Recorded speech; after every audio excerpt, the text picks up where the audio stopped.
곽상원 의원이 민주당 의원입니다. 곽상원 의원이 어떤 이야기를 했고 이게 왜 또 최민희 의원이랑 관련이 있는지 이야기를 지금부터 좀 나눠보겠습니다. 곽상원 의원이 어떤 이야기를 했습니까? 페이스북에 이런 글을 썼습니다. 지난해 9월부터 올해 8월까지 1년간 그러니까 김어준의 뉴스공장을 얘기하는 겁니다. 한 번도 출연하지 않은 의원은 65명에 불과했다. 그중에 한 명이 저 곽상원입니다. 라고 이제 시작을 했고요. 그리고 유튜브 방송이 유튜브 권력자라면 저는 그분들께 머리를 조아리며 정치할 생각이 없다. 이렇게 얘기를 했고 유튜브 권력이 정치 권력을 휘두르고 있다. 이렇게 얘기를 하면서 우리 방송은 그러니까 몇몇 분들이 곽상원 의원한테 이렇게 얘기를 했다는 거예요. 우리 방송은 국회의원을 여러 명을 배출한 힘 있는 방송이야. 우리 방송에 출연하면 공천받는 것은 아무것도 아니야. 어디인지 그 출처가 분명하게 기억나지 않지만 이런 종류의 이야기를 들었던 기억이 있다.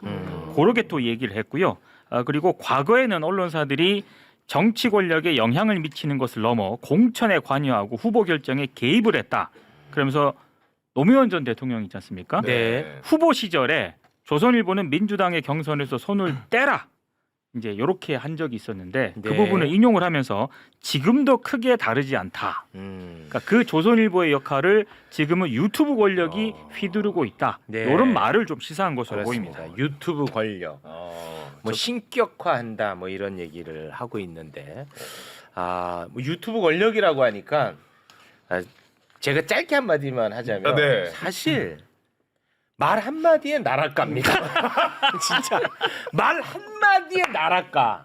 그거는 팩트잖아요. 맞아요. 여러분 2년 전에 어마어마한 인기 많았던 유튜브 채널 한번 들어가 보십시오. 지금 다 거미줄 쳐져 있습니다. 말 한마디에 나락가고요. 생각 하나 잘못되면 다 구독 취소합니다. 그렇죠. 예. 이런 권력이 있을까요? 뭐 저는 아무튼 그렇고 그리고 매불쇼도 뭐 타 채널 얘기하기는 좀 그렇고 매불쇼도 민주당 의원 분들 많이 나오시잖아요. 네. 제가 그걸로 조롱 많이 받지 않나요? 제가 조아린다고? 맞아요. 섭외하는 게 경쟁이에요. 이 쉽지 않아요. 그렇죠. 예. 그리고 뭐 하나 마음에 안 들면 안 나오겠죠. 예를 들어서 최욱이 이런 말을 해달라고 부탁하면 나올 사람 한 명이라도 있을까요? 나는 없다고 봅니다. 아무튼 뭐 저는 그렇게 생각하는데 뭐 제 얘기가 중요한 건 아니고 여기에 대해서 성격이 있는 최민희 의원 성격이 있다. 성격이 있어. 최민희라고 하는 국회의원인데 성격이 있어. 그리고 그래요? 못 참아. 그러니까 원 내는 최민희, 원 외에는 노영이. 뭔지 알겠지? 이해가 확 되네요. 못 참아. 그래서 이와 관련해서 최민희 의원이 민주당 의원이 들어있는 텔레그램 단톡방이 있나 봐요. 단체 대화방. 거기에서 한마디를 했어. 근데 이게 신기한 게 언론에 고스란히 이게 또 소개가 됐습니다. 의원방인데. 그거 아무튼 신기해요. 그거 이따가 물어볼 게 많아요. 그거를 좀 소개해 주세요. 자, 최민희 의원 앞에 계신 최민희 의원께서 곽상원 의원을 향해서 민주당이 구체적으로 어떤 결정을 김어준 씨에게 휘둘려서 했다는 건지 사실을 열거를 해봐라. 그러면서 한 번이라도 곽 의원이 의총에서 김어준에 휘둘려 이렇게 결정하면 안 됩니다라고 발언한 적이 있느냐. 내가 보기에 휘둘리는 건 오히려 곽 의원이다. 이렇게 얘기를 했고요. 근데 이게 보도로 나온 거네. 이게 텔레그램에서 신기해. 그리고 그 뒤에도 있는데 우리 법안을 있는 그대로 적어도 동접자 수가 굉장히 많이 나오는 채널 있지 않습니까? 거기에 알리기 위해서 나가는 것이다. 바쁘니까 가장 효율적인 방법으로 우선 우리 지지자들께 알려야 한다고 했다. 그러면서 페이스북에 쓰는 거는 곽 의원의 자유지만 비공개된 이 방에서 먼저 토론하라. 요렇게 지금 그렇게 얘기를 해가지고 이게 또 난리가 났어요. 언론이 신난 거야. 둘이 싸우니까 난리가 난 겁니다. 근데 국회의원들이 그 바쁜 와중에 본인의 의정 활동에 동력을 붙이기 위해서 가장 효율적인 곳에 나와서 알리고 설득하는 그 과정이 얼마나 아름다운 과정이야. 그래, 너무 고맙지 않나? 근데 그게 그래서 나는 100번 양보해서 그래 그럼 본인 안 나갔다 쳐. 안 나갔더라고. 그럼 안 나오고 그 시간에 얼마나 값진 일을 했는지 내가 봤어요. 내가 봤어. 내가 뭐 이 사람을 비난할 생각이 없습니다. 네. 심지어 저랑은 제가 진짜 미물일 때 불금쇼라고 하는 팟캐스트에 나왔었어요. 그래서 저랑은 아는 관계야. 예. 그러니까 저는 이분을 미워할 일이 없습니다. 심지어 저는 노무현 대통령을 너무너무 존경하고 사랑하기 때문에 더 이분을 마음이 갔던 측면이 있습니다. 네. 그래서 뭐 했나? 근데 이번에 뉴스공장에 그 나갔다고 막 분석한 사람들이 왜 많이 나갔냐면 그때 내란하고 싸우느라고 나간 거야. 그렇죠. 예. 최근 그리고 1년이. 윤석열 파면되고 나서는 내란하고 싸우면서 대선을 준비하는 과정이었어요. 그때 이분이 뭘 했나 봤어요. 생뚱맞게 민생 투어 20일 나섰어. 민생 투어. 민생 투어? 이게 저기 저 시기가 어떤 시기인지 알잖아. 저거 대선 이제- 대선 직전에 그러니까요. 파면되고 나서, 파면되고 나서. 민생 투어. 우린 내란하고 막 싸우고 정신 없을 때. 네. 좀 뭐 의아합니다. 자, 그럼 당사자 만나보겠습니다. 일단 저는 그 의총에서 많은 대화가 오가기를 기대합니다. 그리고 만약에 저게 진지한 문제의식이었다면 저 진짜 궁금해서 쓴 거예요. 민주당이 김어준 진행자에게 휘둘린다. 그거는 그냥 너무 추상적인 말이잖아요. 그럼 휘둘려서 무슨 잘못된 결정을 해서 민주당이 어떻게 했다를 써달라고 그냥 얘기한 것이고요. 그런데 그 약간 그 저보고 이걸 이제 정치 신앙이라고 곽 의원이 표현을 하는데 저희 이게 무슨 말인지 모르겠어요. 그래서- 정치 신앙. 그래서 또 물어봤죠. 물어보셨다. 정치 신앙이 무슨 뜻이에요? 이렇게 해맑게 그런 상태고 저는 제가 처음에 이 겁나냐 이렇게 한 건 사실 곽 의원한테 한 건 아니고 이게 경향신문 시리즈였습니다. 그쵸. 그걸 네. 다 읽어보고 깜짝 놀랐어요. 경향신문이 왜 이렇게 썼을까? 그러면 정치인들이 예전에는 KBS 나가면 막 인지도 확 높아지고 조선일보가 밤에 대통령인 시대가 있었잖아요. 그때 조선일보 나가는 게 많은 정치인들의 뭐랄까 희망사항 뭐 이런 거였거든요. 근데 그때 그런 조선일보가 맞서 싸운 건 안티조선 연대밖에 없고 그나마 노무현 대통령이 맞서 싸우셨죠. 어느 정치인도 안 맞서서 싸웠고 이런 식의 뭐 그 유튜브 진행자들에 대한 비난 조롱이 없었습니다. 그래서 저는 왜 저럴까 이렇게 생각했고 그 민주당 의원들이 어떤 사람인데 휘둘립니까? 네, 그래서 인식이 잘못돼서 토론을 진짜 하고 싶어요. 그리고 제가 꼭 할 거예요. 네. 예, 그 자꾸 그 텔방에서 하니까 이게 또 잘못하면 TV조선에 나갈 수도 있거든요. 네. 그래서 개인적으로 만나서 하려고. 네. 알겠습니다. 저도 사실 모 방송에 나가서 박상원 의원과 토론하고 싶다 이런 이야기를 했는데 그걸 또 썸네일로 대문짝만하게 뽑아가지고 네. 제가 뭐 곽상원 의원을 저격한 것처럼 모 유튜버들이 제목을 뽑아놨는데요. 네. 사실 이거 생각보다 심오한 문제입니다. 네. 뭐가 심오한가 하면요. 네. 언론의 당파성이 존재하느냐 문제입니다. 네. 그 경향신문은 그러면 객관적인 상황에서 이것을 보고 있는가? 그러면 우리 김원준 총수는 언론인으로서 객관적인 상황으로 보고 있는가? 우리 최욱 씨는 그러면 객관적인 상황으로만 보고 있는가? 네. 사실은 모든 언론도 다 자기 자신의 당파성이 존재하는 거예요. 그리고 비판 받아야죠. 그렇죠. 그걸 인정하고 네. 들어가야 되는 측면이 예. 있고요. 전 매우 또 동의합니다. 하나는 뭔가 하면요. 정치에 있어서 정당이라고 하는 파티, 우리 개혁 정체성의 문제와 중도 확장의 문제가 어디 언론에 출연하느냐, 어떤 언론을 매개체로 사용하느냐에 따라서 또 차이가 있습니다. 이 부분들도 또 토론해야 되는 거고요. 또 하나는 뭔가 하면은 국민은 과연 지금 어디에 있는가? 김어준이든 최욱이든 그 플랫폼에 있기 때문에 정치인은 그 플랫폼에 가야 되는 거예요. 네. 이런 정치인의 태도 문제라든가 이거 굉장히 심오한 문제로 토론을 해야 되기 때문에 제가 곽상원 의원과 토론하고 싶다라는 이야기를 한 거거든요. 이건 뭐 간단한 무조건 문제가 비판한 아니다. 게 아닙니다. 네, 근데 네. 그 심오는 좀 아닌 것 같고 왜냐하면 심오. 정치인이라는 존재가 그렇게 심오한 존재가 아니에요. 표를 먹고 사는 존재라 예를 들면 김어준 씨의 겸유공이 동접이 뭐 1000이다. 그럼 정치인들 안 나가요. 저봐 저렇게 나쁘다니까. 네, 그래서 제가 제가 등 돌린다니까. 아니 제가 지금 바로. 말씀드리잖아요. 심오한 존재가 아니다. 네. 오히려 저 같은 사람은 작은 유튜브에도 나가요.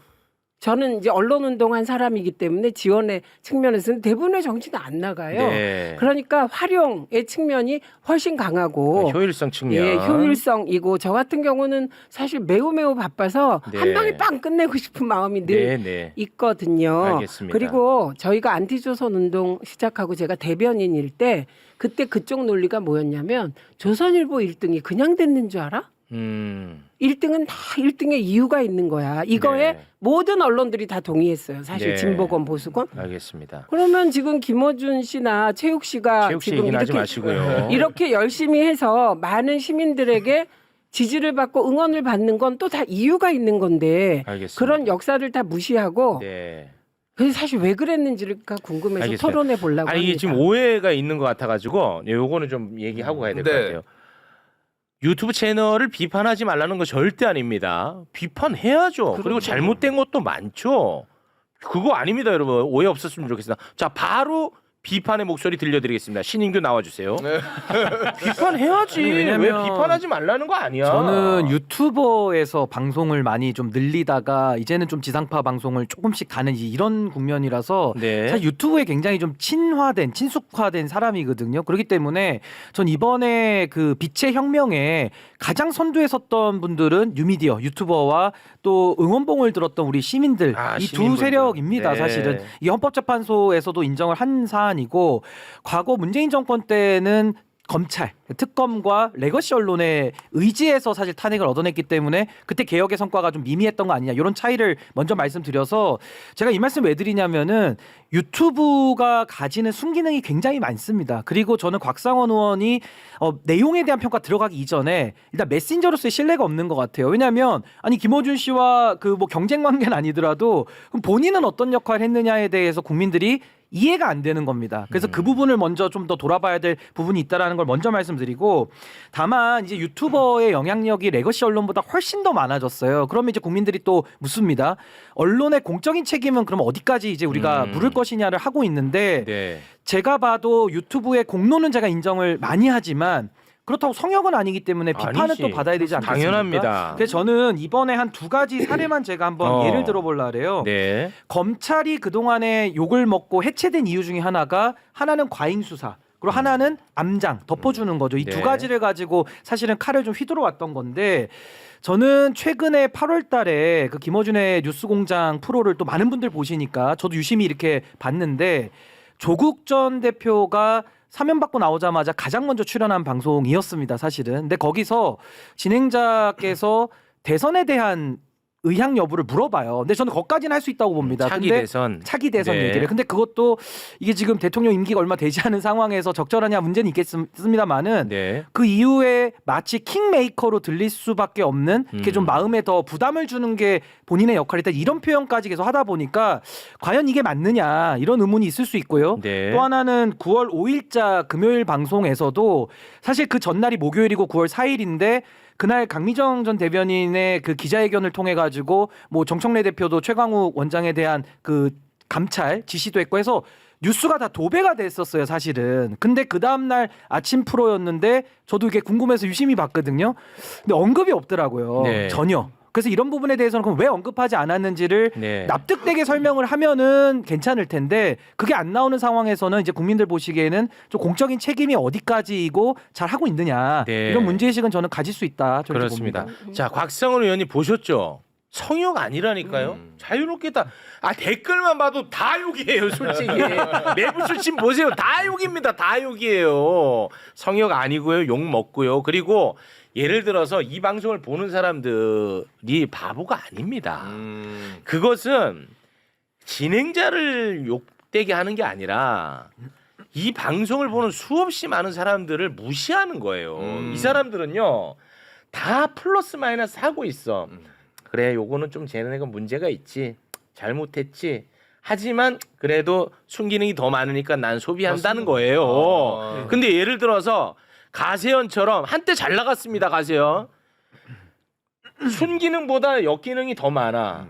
그러면 또 날아가는 거예요. 저는 곽상은 의원의 소신과 문제의식을 존중합니다. 네. 소신이 그렇으면 출연 안 하시면 돼요. 문제의식이 맞습니다. 그러시면은 휘둘리지 말고 자기 의견을 가지고 자기 대중을 조직하고 자기의 생각들을 많이 펼치시면 돼요. 네. 이게 정치인의 저는 기본 자세여야 된다고 생각하고요.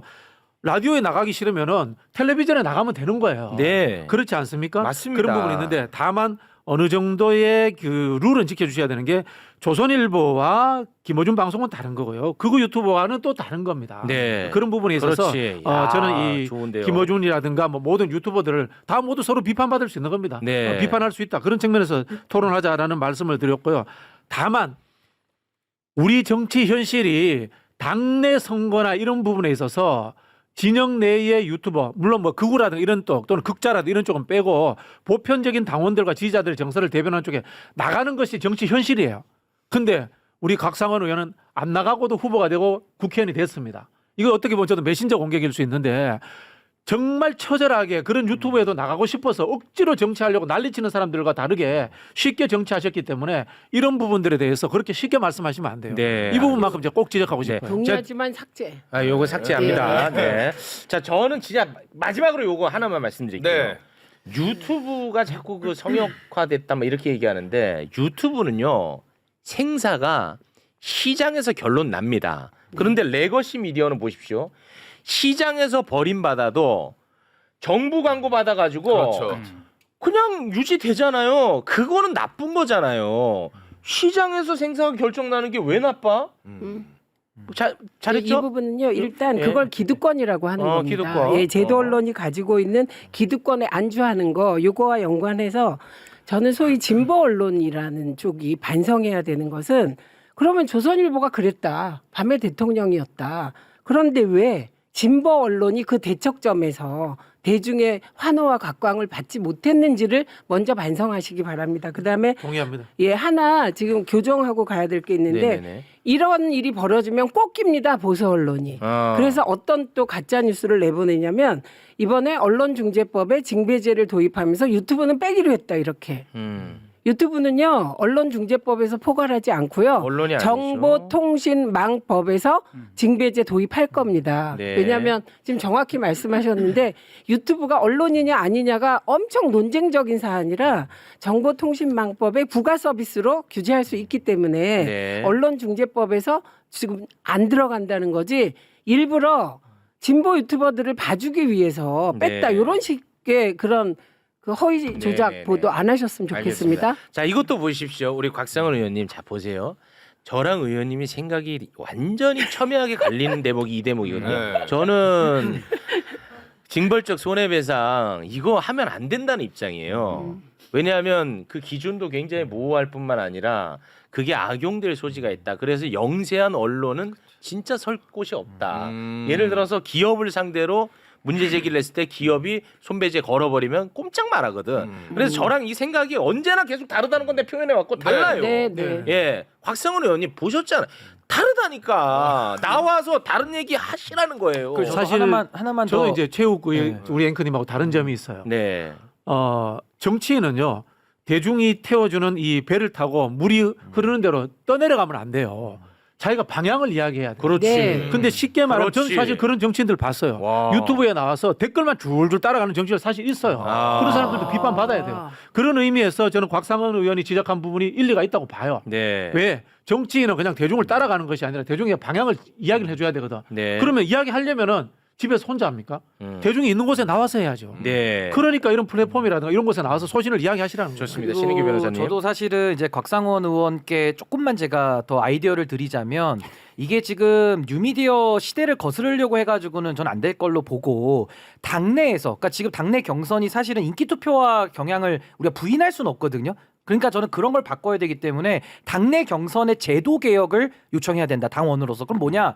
정치인들 상시 평가 받아야 됩니다. 그러니까 네. 꼭 선거 때만 임박해서 공부하잖아요. 그러니까 네. 이거 상시 평가 받아야 되고 또 하나는 평가 지표도 좀 다원화할 필요가 있어요. 그러니까 이게 꼭 지금은 경선, 투표 요걸로만 돼 있기 때문에 전 이런 식의 좀 경선 제도를 좀 더 바꾸는 목소리를 내시는 게 네. 훨씬 그런 문제의식을 푸는 해법이 될 수 알겠습니다. 있다. 오늘 그 텔레그램 방에 지금 이 댓글창 한번 올려주시면 좋을 것 같아요. 이 성역이 아니라는 거를 체육이 얼마나 지금 쓰레기 취급받는지 다 체육 욕이거든요 지금. 야. 네. 다 제 욕입니다. 오래 사실 것 같아요. 그래서 사실 우리도 이 정도 논의하면은 곽상은 의원에 대해서 무한한 애정을 갖고 이야기하는 거 아닙니까? 그죠? 아 저는 개인적으로 아는 관계였어요. 실제로. 그리고 제가 너무너무 잘 되기를 바랐던 분이고 지금도 미워할 마음이 없죠. 저는 그냥 이 저도 사람만 그렇습니다. 얘기하는 네. 겁니다.